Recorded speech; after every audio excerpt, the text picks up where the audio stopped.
Saying that I was content with my husband Nick would be an immense understatement. I had married the love of my life, and even my mother-in-law, who lived with us, was wonderful. Despite Nick's busy schedule as a manager, he always made time for me, and my relationship with my mother-in-law was smooth. One day, while discussing inheritance matters with my mother-in-law, I mentioned that I had received my parents' shares, which amounted to a significant sum. Her reaction was unexpected. She grew silent and questioned why I wanted it so early. I explained it was Nick's wish for me to have it now. This revelation seemed to disturb her, and she suggested I review our prenuptial agreement. Confused, I confronted Nick, who tried to brush off the situation. However, when I pressed him further, his demeanor shifted, and I sensed a hint of panic in his voice. Determined to unravel the truth, I sought an explanation from my mother-in-law. Reluctantly, she confessed that she had discovered documents in Nick's home office outlining a prenup that significantly favored him, contrary to what I had signed. Shocked, I confronted Nick, who promised to show me the prenup the next day. But when he failed to produce it, my suspicions deepened. During his absence on a business trip, I couldn't shake off my suspicions. Driven by a desire for clarity, I decided to search his office discreetly. After days of searching, I finally found our prenuptial agreement hidden away, raising more questions than answers. Rage coursed through me as I pored over the document. According to this new version of our prenup, most of my properties would be his in the event of a divorce. I was utterly incredulous. The prenup I had signed with Nick, the one my lawyer and I had carefully reviewed, was nothing like this. It had outlined fair terms, where we retained rights to our personal properties and shares. Nick had seemed completely fine with it. I couldn't fathom how he had orchestrated this deceit behind my back. I immediately called my lawyer from back then, hoping for a solution. However, he seemed as clueless as I was, leaving me feeling utterly hopeless. Frustration and stress consumed me. Aimlessly pacing around the office, I stumbled upon a necklace in one of the drawers, unmistakably Molly's. A custom design I had gifted her for her birthday. My heart plummeted. Trying not to jump to conclusions, I called her. She explained she was visiting her parents and wouldn't be back for 2 days. I hung up and rushed to her house, my dread escalating as I saw Nick's shoes next to hers at the door. Inside, I confronted Molly, my voice laced with fury, demanding Nick to reveal himself. Both of them stood before me, guilt etched across their faces. They began to apologize, but their insincerity was palpable. My husband and my best friend desperately spun excuses, their lies struggling to find any semblance of believability. I waited until their feeble attempts to cover up their betrayal ceased. Holding the prenuptial agreement in my trembling hands, I confronted them. I demanded an explanation from Nick, his initial shock quickly transforming into composed denial. He insisted that the document I held was the original one. Refusing to be deceived again, I stood my ground, threatening legal action against him for altering the prenup. Nick scoffed, dismissing my threats, claiming there was no proof of the fabricated version. Realizing I needed legal expertise, I resolved to find a knowledgeable attorney to fight back. My gaze shifted to Molly, who attempted to leave discreetly. I erupted in fury, accusing her of betrayal. In a moment of satisfaction, I slapped Nick hard. But he retaliated, blaming me for his deceitful plans. He asserted he intended to divorce me while preserving my feelings by keeping everything else intact. His manipulative words twisted the truth, making me question my own judgment. The betrayal cut deep. These were two of the people I trusted most, and their collusion left me feeling nauseous. As I processed the shock, Molly's son's cries echoed from another room. Dread consumed me as I confronted Molly, asking if Nick was the baby's father. Neither of them could meet my eyes, confirming my worst fears. A year ago, when Molly announced her pregnancy, I had supported her unconditionally. Nick had been there for her too, seemingly out of kindness. Now the pieces fell into place, revealing a devastating truth. Returning home, uncontrollable tears welled up. I found solace in the embrace of my mother-in-law, who stood by me as I poured out my heart. Sharing the entire ordeal with her, I realized the depth of the betrayal. I contemplated whether delving into the prenup had been worth it. Unearthing this web of deceit had shattered my world, leaving me questioning everything. I find myself utterly lost, unsure of how to proceed or whom to trust. It has become incredibly difficult to place my faith in people. I am immensely thankful for the suggestions and advice many of you have given me. Nick didn't return home for an entire week, and truthfully, it was probably for the best. Both my mother-in-law and I were prepared to kick him out if he did. Every day, I grew more restless, haunted by thoughts of the prenuptial agreement. Taking your advice to heart, I reached out to a lawyer who happened to be Molly's ex and one of the most promising up-and-coming attorneys I knew. He hadn't been available when we drafted the prenup, or I certainly would have chosen him. The lawyer explained the complexities of the situation, suggesting various ways to resolve it. Ultimately, he proposed that convincing Nick to nullify the prenup was the best course of action. However, when I confronted Nick in his office, his response was unexpected. He professed his love for Molly and his desire to provide for their child. I was dumbfounded. If he cared so deeply for them, why did he need my money? My persistence in questioning him only led to threats. He even went as far as to threaten my job, exploiting his connections with my boss, who happened to be his close friend. In that moment, it was as if I didn't recognize him anymore. He had transformed into someone manipulative and cunning. I realized that divorcing him would mean losing most of my property, a prospect that left me feeling trapped. While I wasn't well versed in the legal intricacies, my lawyer mentioned that the agreement might be considered invalid if the property division was excessively unfair. Yet the agreement specified most of my properties, albeit with a certain entitlement for me. Despite this, it still felt profoundly unjust, even if it might appear ordinary in a courtroom setting. For now, I chose to back down, feeling the weight of the situation pressing down on me. Several days later, I received a call from Nick's secretary, requesting a meeting. We met at a cafe, where she wasted no time getting to the point. Nick was involved with my boss, and he had threatened me using her as leverage. Suddenly, everything clicked into place. Her unwarranted hostility towards me finally made sense. It was incomprehensible to believe that he was juggling multiple relationships simultaneously. Fortunately, the secretary provided me with photos as evidence of their secret affair. Armed with proof, I confronted Nick immediately. His face paled, sweat beading on his forehead. He lashed out, blaming me for ruining his life. But I cut him off, threatening to show the photos to Molly unless he agreed to modify the prenuptial agreement. Faced with no other choice, he begrudgingly complied, though his fury was palpable.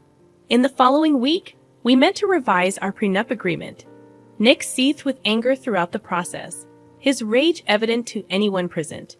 When Molly saw her ex with me, she seemed genuinely surprised. Clearly, she hadn't anticipated seeing him after breaking things off upon learning about her pregnancy. After the prenup was successfully modified, I wasted no time. I filed for divorce, ending the toxic relationship that had left me broken and betrayed. Thank you, everyone, for your supportive messages. I want to share an update with you all. I've purchased an apartment and regained ownership of all my properties. The alimony was eliminated, a decision we both agreed upon. Most importantly, I've finally separated from Nick, and it feels liberating. He was involved with Molly for a while, but their relationship soared after she discovered him with my boss. In the aftermath, I resigned from my job and found a better position at a different company. On a personal note, I've started a relationship with my lawyer, Molly, and things are going quite well. It seems that karma works its magic after all. Regarding my relationship with Chris's children, Eric, 17, and Alice, 15, it has always been respectful and caring. While they refer to me as their mother figure to others, they prefer not to use the title mom when we talk privately or in front of other relatives. I've never insisted on the label, valuing our bond more than a title. However, this became an issue with my mother-in-law. She persistently pressured me, believing I should be called mom by the kids, Despite my attempts to explain the distinction between being a mother figure and the title itself, she continued to push the matter aggressively. In a recent confrontation, my husband stood up for me, asserting that his mother's behavior amounted to harassment. I supported him and asked her to respect the children's choice in how they address me. Unfortunately, this stance led to criticism from other family members, friends, and even some acquaintances who believe we should comply with my mother-in-law's wishes to maintain family harmony. Am I in the wrong for not insisting that my stepchildren call me mom, and for not agreeing with my mother-in-law's demands? I can't believe your mother-in-law is suggesting that you should force your stepchildren into a specific parental relationship dynamic. It's almost laughable how she thinks you should have adopted them immediately after marriage and changed their last names to yours. The sarcasm aside, your approach is truly commendable. The way your stepchildren address you doesn't diminish the wonderful relationship you've built with them. I wonder if your mother-in-law's reaction stems from a fear that your lack of insistence on the title means you aren't attached to the kids. However, it's crucial to understand that the children's opinions matter most. If they want to call you mom, eventually they will, and if not, that's perfectly fine. By not pressuring them while offering unconditional love, you're doing the best thing for your relationship. You aren't their biological mother, so pushing them to address you a certain way isn't your place.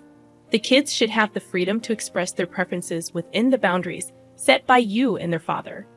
If they choose to call you mom, it should be their decision. If they prefer using your first name, that should be respected too.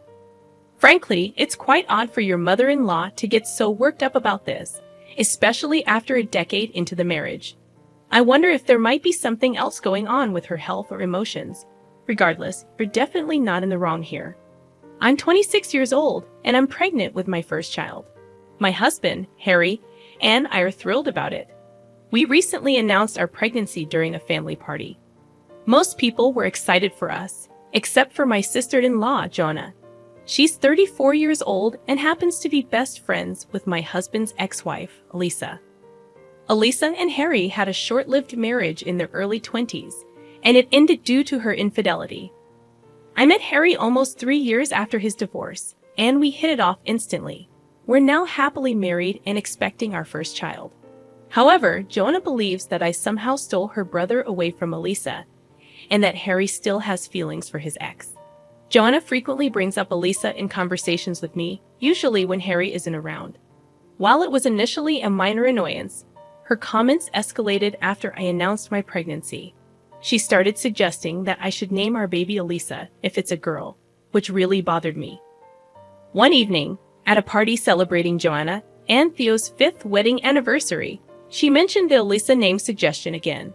I lost my patience and publicly revealed something no one else knew. I loudly responded to Jonah, asking her if she wanted me to name my child after her high school sweetheart, Marcus, like she named her own son. Everyone at the party was shocked, including her husband, Theo, who looked stunned. I felt bad about hurting him, but I couldn't tolerate Joanna anymore. Harry and I left the party immediately without waiting to see the aftermath. I felt awful afterward, especially when Harry supported me, as he felt I did the right thing.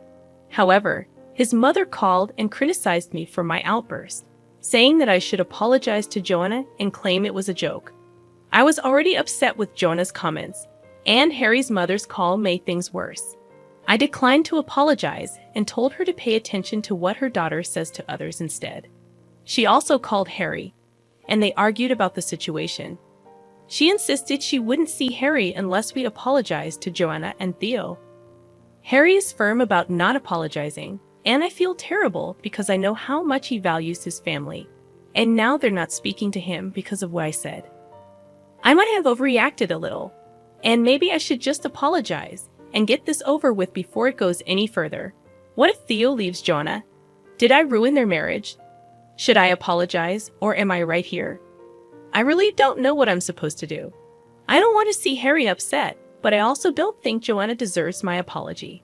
Am I the a-hole here? They're getting a divorce now. Apparently, since I refused to back down from what I said, Joanna had to come clean about what had happened, as Theo wouldn't drop it. Harry's mother called us to let us know that this was all our fault and that we had ruined Joanna's life. I'm not sure how it's my fault, since I was not the one who named her son after her high school ex. But sure, whatever. I'd suggest we just apologize. But Harry said that he would rather not speak to his mother and sister than apologize for doing the right thing. Gosh, I really couldn't have asked for a better husband. I do feel bad that he's giving up contact with his family for my sake, but I'm glad that he's on the right side of things. It's been a few days since Theo decided to leave Joanna, and she's been calling us nonstop, mostly Harry, saying that he needs to leave me, and that I'm going to ruin his life. She even went to the extent of saying that Elisa is still willing to take him back, and that she'll make sure that we're never happy together if he decides to stay with me. At this point, we've decided to go no contact with them.